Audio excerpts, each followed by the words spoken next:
Gavel International holds third annual lecture as Femi Falana others lead discuss. Reports by Asabe Waziri, sponsored by Media Most Ventures. These are some of the submissions of legal luminary and former secretary of the Nigeria Bar Association, Barrister Dele Adesina, SAN, during the third Gavel International Annual Lecture held last Friday, November 29, 2024, at the Gallery, Lagos Chamber of Commerce and Industry, situated on Nuruddin Olowopopo Way, Central Business District, Alausa, Ikeja, Lagos. August 24 News TV correspondent Asabe Waziri gathered that the theme for the 2024 annual lecture was Judiciary as the last hope of a common man, media, and a legal perspective. Giving his welcome address, publisher of Gavel International magazine and host of the 2024 annual conference, Mr. Mustapha Ogunshaki, said, "There's no doubt that trust in the Nigerian judiciary has been severely eroded. A good number of stakeholders, including press, contend that there are two sets of laws in Nigeria, one for the rich, one for the poor. A simple way of saying that in Nigeria, there's no equality before the law. I started my career as a journalist covering the judiciary at a time when the costs were in a crisis. When judges' pay were ridiculously low, it was a time when many judges had no roofs over their heads at retirement. In those days, what you see when you enter a court premises, particularly in Lagos, is a junkyard where all sorts of seized properties, including vehicles, litter the whole premises. Justice was dispensed in an unpleasant environment." The event was chaired by Nestle Nigeria PLC Chairman Mr. Gbenga Oyebode, MFR, while Prince Julius Adelusi filled the position of the father of the occasion. The media especially has to work hard to sell the need for the ordinary person in our society to be more conscious about legal provisions and to realize that law is fundamental to the development of any society. No society exists without a very robust understanding of law and its provisions. We say a few things in this country just for saying's sake. Implementation is zero.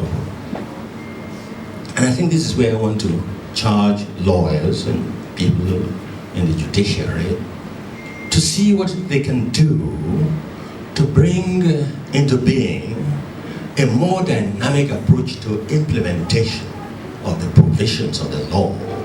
In his keynote address, Attorney General of the Federation and Minister of Justice, Prince Lateef Fagbemi, SAN, who was ably represented by Professor J.O. Olatoke, SAN, explained that this theme resonates deeply with the essence of democracy and the rule of law. The principle that lies at the foundation of our nation and its progress. Without doubt, a country is as good as its judiciary, and as such, it is no gainsaying the fact that judiciary is unarguably a central element of any democracy.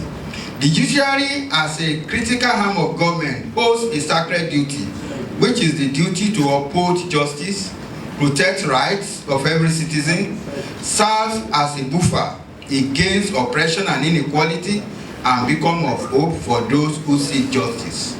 According to the first discussant, Professor Hope Egbaha, a professor of English literature and literary analysis in the Faculty of Arts, University of Lagos, noted that the lawyers will tell us that justice must not only be done, must be seen to have been done.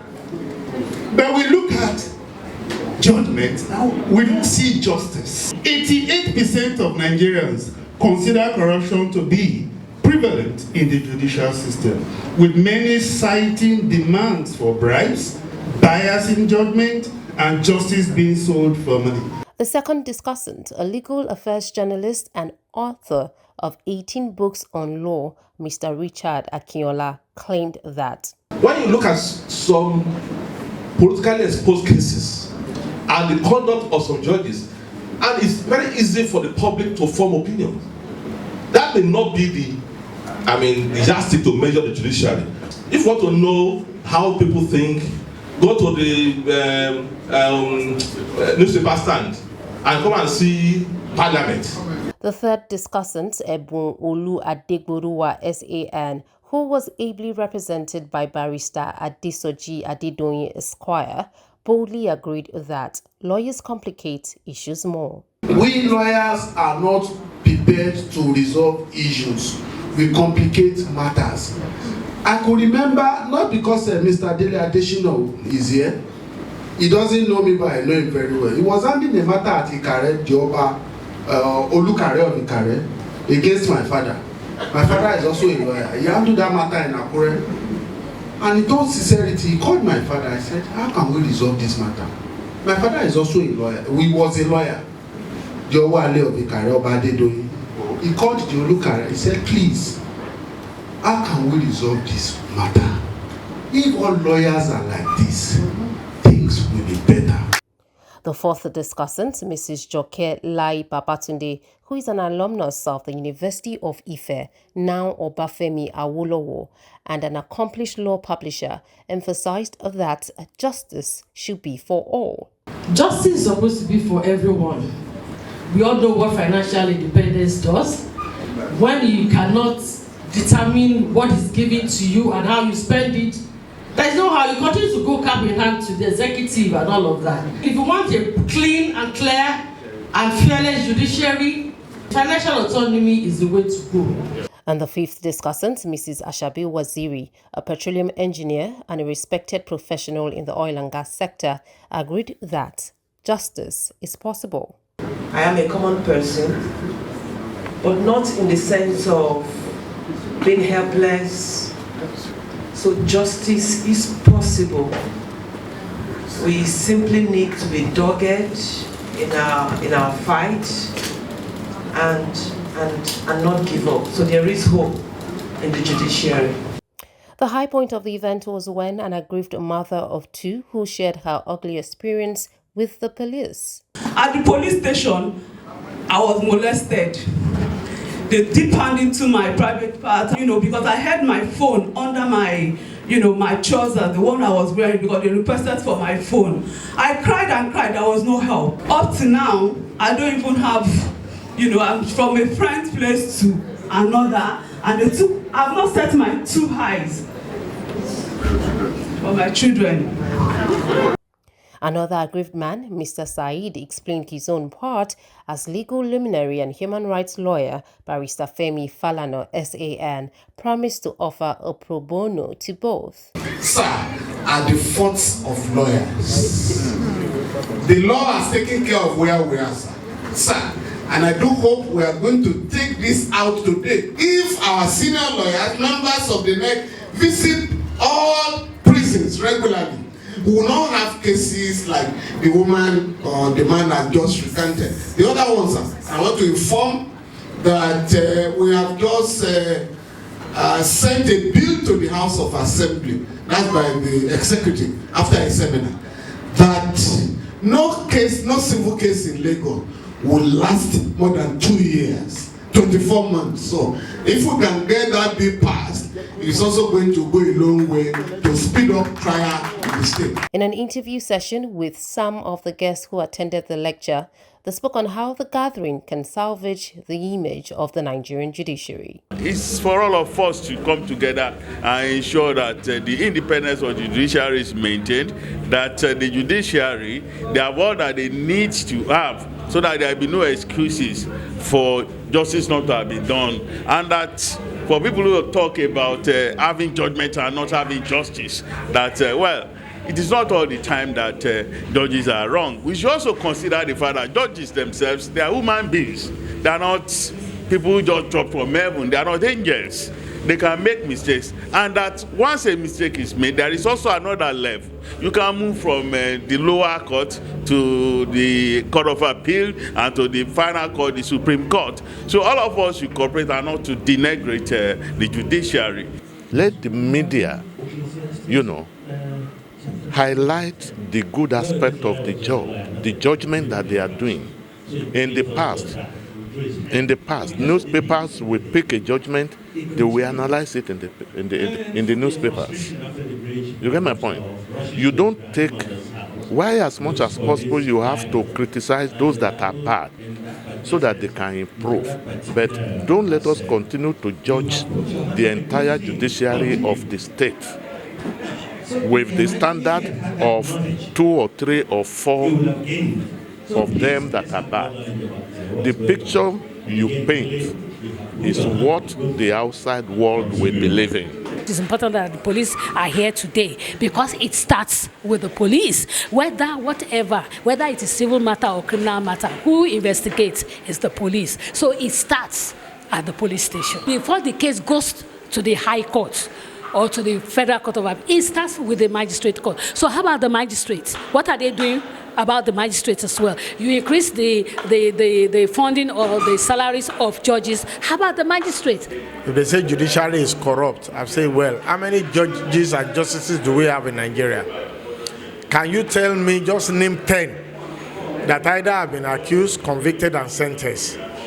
To now say, the judges are corrupt. Yes, we can agree that delay in administration of justice may bring different interpretation. Why should you be in court for 5-10 years doing what? But that is being addressed now. And as for Lagos, there is a bill that is in the House of Assembly now called Administration of Civil Justice Law that will try to, streamline the process of civil adjudication in our courts. We are looking forward when that law is passed. Cases in Lagos High Court should not last more than 18 to 24 months. Speaking with the publisher of Gavel International Magazine and convener of the 2024 Annual Conference, Mr. Mustafa Ogunshakin, he revealed why he came up with such a theme and what his organization intends to achieve. It's a popular cliche that judiciary is the last hope of the common man. But in Nigeria, can you honestly say the judiciary is the last hope of the common man today in Nigeria? Can we? That is the reason they tar for this conference, to start to restore hope in our administration of justice system in such a way and manner that Nigerians will claim the justice system as their own, that yes, these people are defending our rights. Records have it that Gavel International's first annual lecture was held in 2015 in collaboration with the launch of a book titled For the Love of Their Nation, when the former Vice President of the Federal Republic of Nigeria, Professor Yemi Osinbajo, SAN, did the book presentation and keynote address. The second lecture was held in 2020 with the theme Media Coverage of Virtual Court Proceedings, Prospects and Challenges, while the keynote address was made by former Vice President of Nigeria, Professor Yemi Osinbajo, SAN. The Gavel International News Portal has over the years hosted lectures and conferences in pursuit of its guiding principles, the rule of law, and today's lectures has involved eminent qualified personalities on how to rebrand the image of the Nigerian judiciary with the theme, the judiciary, the last hope of a common man. I am Asabe Waziri, reporting live for Nigerian #1 YouTube channel, August 24 News TV, at the just concluded 3rd annual lecture of the Gavel International. Thank you very much.